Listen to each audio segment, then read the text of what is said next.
everybody, it's Jackie and I have a book haul.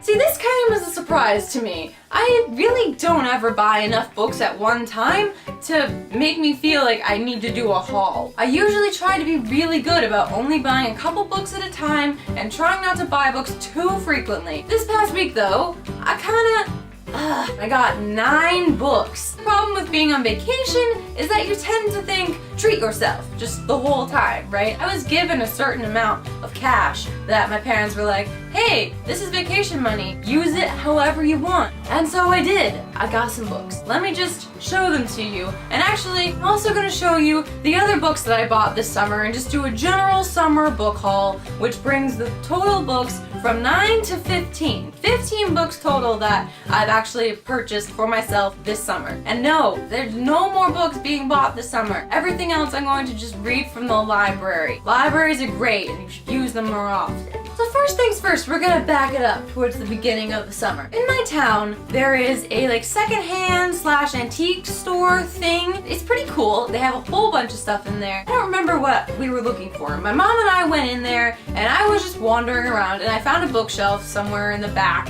and I was like, oh well, they're probably not gonna have anything that I really want, but who knows, maybe there'll be some hidden gems. And there were. I actually found pretty much right off the bat, The Ocean at the End of the Lane by Neil Gaiman. This is not an old book. This is pretty new. And I was like, well, that's awesome because it was way cheaper at this store than I would probably find it anywhere else. I just had to pick it up. I really liked this book and I've kind of mentioned it in a couple other videos. I'm going to put up a review for it this week, so when that is up, I will put a link here. Next, I found this chunky book, Jonathan Strange and Mr. Norrell, a novel by Susanna Clarke. It takes place in 19th century England and I think there's some magic involved and adventure and it looked really cool, so I thought, hey, why not? It's cheap, it's there. I don't know when I'm gonna get around to reading it, but it looks pretty good. Later on in the summer, my parents and I took a day trip to Portsmouth, New Hampshire, and while we were there were a couple of bookstores that we popped into, and the books that I got in these bookstores were Things Fall Apart by Chinua Achebe, which is a classic. I did end up reading it last week, and it was pretty good. I won't do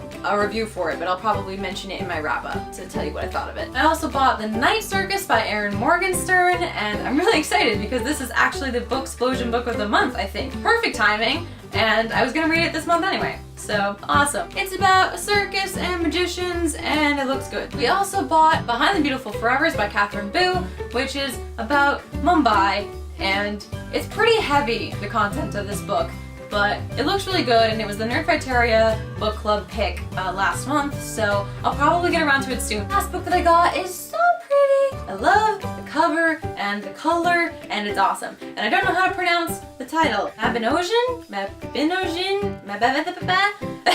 I don't know. Essentially, it's a bunch of stories that are from Welsh mythology. So yeah, I got these in Portsmouth. Next, I'm gonna mention some books that I got from the Book Depository. A lot of you have probably heard of and or used this site. I didn't have the easiest time getting everything to work, but eventually these books did make it to me. So, the first book that I got from the Book Depository was this one, Dragon Keeper by Carol Wilkinson. The reason I got this was because I picked up the second one, Garden of the Purple Dragon, at this used book sale thing that was right next to my campus, not knowing it was the second book in a series. Because isn't that just the way it always happens? I wanted the first one, I got the first one. If you're curious, I'm pretty sure it's a young adult fantasy series that takes place in the Han Dynasty in ancient China. It reminds me a little bit of the premise of Iona, but yeah, she's working with dragons. It looks pretty cool. Then, during Booktubeathon, there was that 100 books discount sale, and so I purchased The Dust of 100 Dogs by ASK. If you're curious, this book has a really cool premise. It's about a pirate who gets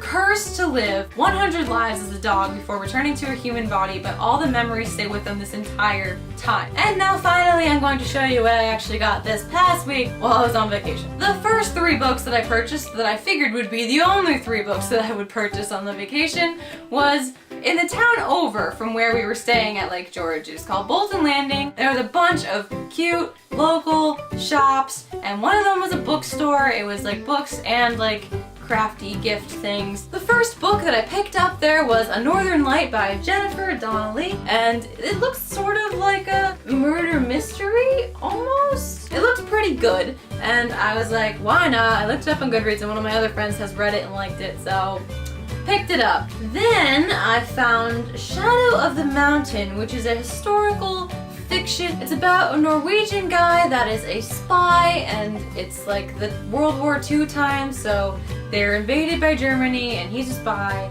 and it looks really cool. Historical fiction. Yeah. The next book I just picked up because it was there, and because I just recently read Miss Peregrine's, picked up Hollow City by Ransom Riggs. And then my parents and I walked down the street, and there was another store that we popped in to see what was in there. And it was super colorful, and it has like all kinds of stuff in there, like clothing and gifty things and toys, and just all sorts of stuff. The last thing I expected to find in there was books. And yet, there in the middle, I saw a little bookshelf, and I figured it was probably all like gag gift books and humor stuff. But no, I walk over, and first I see a couple of YA. I see like Tifios, and I see Beauty Queens by Libba Bray, and I was like, okay, there's some YA in here, I'll see what else they have. I look over, and there were just classics. The whole thing is classics, but not just any classics. Classics with awesome Penguin Deluxe Edition covers. I didn't know that these were even a thing, but I saw this and I thought, oh, is this gonna be a graphic novel edition? Nope, it's just an awesome cover that has cool little freaking comics all across it. It looks awesome. I had to have it. So yeah, I picked up Frankenstein by Mary Shelley. This is one I'd actually been thinking of picking up anyways. The other one that I got that was right next to it was, I think, a regular just Penguin Classics. No, this was a deluxe edition too. This cover art and this, oh, so beautiful. So yeah, I had to get these two. I got Dracula and I got Frankenstein, and I'll probably read these in October when it's Halloween time. But oh, they were just so beautiful. I had to pick them up. I couldn't help myself. Just look at them. Oh, they're so cool. So that was 5 books, and I thought, okay, I'm done. Done. No more books this vacation. But then my parents mentioned that on our way home, we were gonna go right by this bookstore that we absolutely love. It's like books, and it's records, and it's an art shop, and it's a little cafe. It's so cool. It used to be an old sawmill, like a waterfall in the back. It's really cool. Anyway, they have this awesome slogan that's like, books you don't need in a place you can't find, and it's very true. I did end up having a debate with myself for a lot of them of like, am I really gonna actually read these if I get them? And I eventually just decided, you know what, yes I will. And so I picked up The Princess Bride because, you know, it's such a like cult favorite movie, and I've never read the book, so I was like, why not, I'll give it a shot. And then I picked up Drood by Dan Simmons, which is a mystery novel that has to do with the life of Charles Dickens, and it looks really good. And then I picked up Women of the Silk by Gail Tsukiyama. I don't know if that's the right pronunciation, but this sort of reminds me of the novel Liddy. I don't know if you guys had to read that, about girls in the wool factories. This is about Chinese women in silk factories during the 1920s. And it looked pretty interesting. And then the last book I picked up is a sort of suspense thriller, and it's called Lake Monsters, and it takes place on Lake Champlain. It's about this guy who is on this lake, and he's trying to start over, and then all these interesting stories about monsters in this lake keep popping up, and then weird stuff starts happening. So, got this one. So yeah, 15 books total, 9 books from this last week. It's a little bit insane. But trust me, I am done buying books for a while now. I'm gonna run out of room on my shelf. I already had to like rearrange a lot of stuff so that everything would fit. Apologize, this is probably getting pretty long by now, but these are the books I bought last week, and plus the other ones I bought this summer that totals 15, and that's completely insane. Why did I buy so many books? But I'm excited to get through all of these at some point. If you're interested in any of these books, I'm going to be putting them all on my Goodreads, and you can check them out. So hope you enjoyed. This has been a book haul. My name is Jackie, and I'll see you in my next one. Bye!